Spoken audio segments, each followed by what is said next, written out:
I had a great question asking me if these glitter markers from Ohuhu go through coloring book paper. Now, I've already finished this whole book, but I actually didn't really do this first cover page. So let's just go ahead and color in some of these cherries here. This is a coloring book from Cocowayo, and these pages are pretty thin.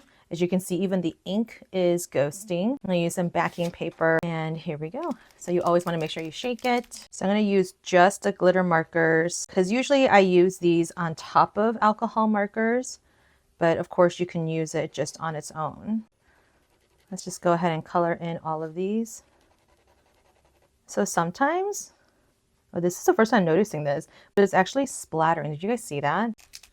Or maybe it's the angle at which I'm using the pen, but yeah, it kind of just splattered out there. That's kind of crazy. I've never had that happen to me before, or at least not with these markers. I've had it happen to me when I've used like paint pens. Oops, I forgot to.